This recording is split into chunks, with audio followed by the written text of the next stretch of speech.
السلام علیکم۔ تاریخ، ہسٹری، اتہاس جاننے کے لیے ہمارے چینل کو ضرور سبسکرائب کریں۔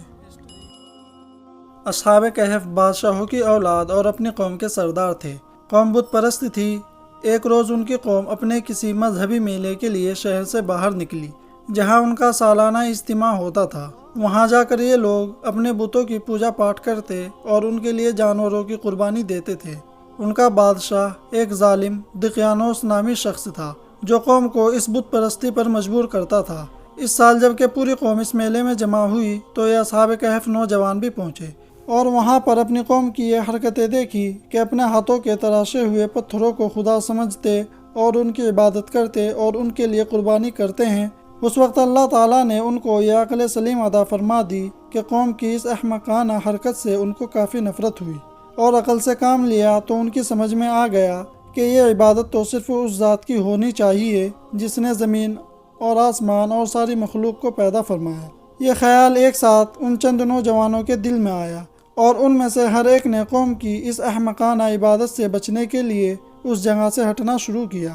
ان میں سب سے پہلے ایک نوجوان مجمع سے دور ایک درخت کے نیچے بیٹھ گیا۔ اس کے بعد ایک دوسرا شخص آیا اور وہ بھی اس درخت کے نیچے بیٹھ گیا۔ اس کی طرف پھر تیسرا اور چوتھا آدمی آتا گیا اور درخت کے نیچے بیٹھتا رہا، مگر ان میں کوئی دوسرے کو نہ پہچانتا تھا اور نہ ہی یہ ظاہر کرتا تھا کہ وہ یہاں پر کیوں آیا ہے، مگر ان کو در حقیقت اس قدرت نے یہاں جمع کیا تھا جس نے ان کے دلوں میں ایمان پیدا فرمایا۔ خلاصہ یہ ہے کہ یہ لوگ ایک جگہ تو جمع ہو گئے، مگر ہر ایک اپنے عقیدے کو دوسرے سے اس لیے چھپا تھا کہ کہیں یہ جا کر بادشاہ کے پاس مخبری نہ کر دے اور میں گرفتار ہو جاؤں۔ کچھ دیر خاموش رہنے کے بعد ان میں سے ایک شخص بولا کہ بھائی، ہم سب کا قوم سے علیحدہ ہو کر یہاں پہنچنے کا کوئی سبب تو ضرور ہے۔ مناسب یہ ہے کہ ہم سب ایک ساتھ ایک دوسرے کے خیال سے واقف ہو جائیں۔ اس پر ایک شخص بول اٹھا کہ حقیقت یہ ہے کہ میں نے اپنی قوم کو جس دین اور مذہب اور جس عبادت میں مبتلا پایا، مجھے یقین ہو گیا کہ یہ باطل ہے۔ عبادت تو صرف اللہ تعالیٰ کی ہونی چاہیے، جس کا اس دنیا میں کوئی شریک اور ساجی نہیں۔ اب تو دوسروں کو بھی موقع مل گیا اور ان میں سے ہر ایک نے اقرار کیا کہ یہی عقیدہ اور خیال ہے جس نے مجھے قوم سے الگ کر کے یہاں پہنچایا۔ اب یہ لوگ ایک دوسرے کے دوست بن گئے اور انہوں نے اپنی ایک الگ عبادت گاہ بنا لی، جس میں جمع ہو کر یہ لوگ اللہ تعالیٰ کی عبادت کرنے لگے۔ مگر آہستہ آہستہ ان کی خبر شہر میں پھیل گئی اور چغل خوروں نے بادشاہ تک ان کی خبر پہنچا دی۔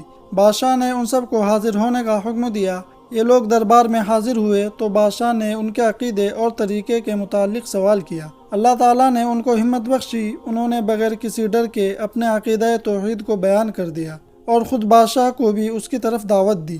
جب ان لوگوں نے بادشاہ کو بے باک ہو کر ایمان کی دعوت دی تو بادشاہ نے اس سے انکار کر دیا اور ان کو ڈرایا دھمکایا اور ان کے بدن سے عمدہ پوشاک جو ان شہزادوں کے بدن پر تھی اس کو اتروا دی، تاکہ یہ لوگ اپنے معاملے میں غور کریں، اور غور کرنے کے لیے چند روز کی مہلت یہ کہہ کر دے دی کہ تم نوجوان ہو، میں تمہارے قتل میں اس لیے جلدی نہیں کرتا تاکہ تم کو غور کرنے کا موقع مل جائے۔ اب بھی اگر تم اپنی قوم کے دین اور مذہب پر آ جاتے ہو تو تم اپنے حال پر رہو گے، ورنہ قتل کر دیے جاؤ گے۔ یہ اللہ تعالیٰ کا کرم ان بندوں پر تھا کہ اس مہلت نے ان لوگوں کے لیے فرار ہونے کا راستہ کھول دیا، اور یہ لوگ یہاں سے بھاگ کر ایک غار میں چھپ گئے، اور 3 صدیاں گزر جانے تک اصحاب کہف اللہ تعالیٰ کی رحمت سے اسی غار میں سوتے رہے۔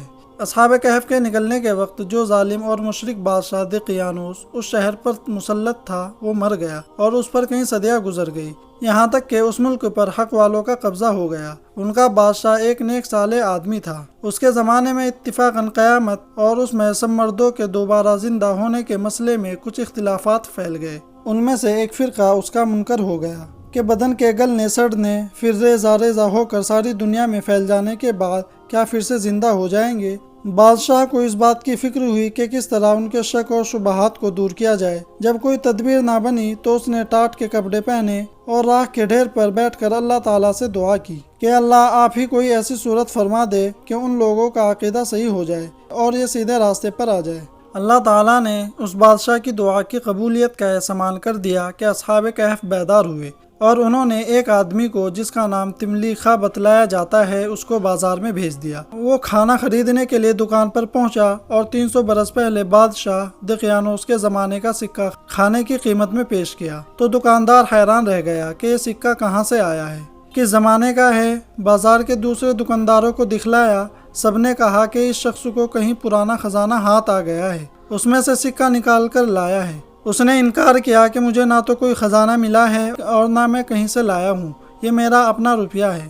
بازار والوں نے اس کو گرفتار کر کے بادشاہ کے سامنے پیش کر دیا۔ یہ بادشاہ ایک نیک صالح بادشاہ تھا اور اس نے سلطنت کے پرانے خزانوں کے آثار قدیمہ میں کہیں وہ تختی بھی دیکھی تھی جس میں اصحاب کہف کے نام اور ان کے فرار ہو جانے کا واقعہ بھی لکھا ہوا تھا۔ اسی لیے تملیخا سے اس کے حالات کی تحقیق کی تو اس کو اطمینان ہو گیا کہ یہ انہی لوگوں میں سے ہے، اور اس نے کہا کہ میں تو اللہ تعالیٰ سے دعا کیا کرتا تھا کہ مجھے ان لوگوں سے ملا دے جو دقیانوس کے زمانے میں اپنا ایمان بچا کر بھاگے تھے۔ بادشاہ اس پر بہت خوش ہوا اور کہا کہ شاید اللہ تعالیٰ نے میری دعا قبول فرمائی۔ یہ کہہ کر اس شخص سے کہا کہ مجھے اس غار پر لے چلو جہاں سے تم آئے ہو۔ بادشاہ شہر والوں کے مجمع کے ساتھ غار میں پہنچا۔ جب غار کے قریب آیا تو تملیخا نے کہا کہ آپ ذرا ٹھہریں، میں جا کر اپنے ساتھیوں کو حقیقت سے باخبر کر دوں کہ اب بادشاہ مسلمان ہیں اور قوم بھی مسلمان ہیں اور وہ ملنے کے لیے آئے ہیں۔ ایسا نہ ہو کہ اطلاع سے پہلے آپ پہنچے تو وہ سمجھے کہ ہمارا دشمن بادشاہ چڑھ آیا ہے۔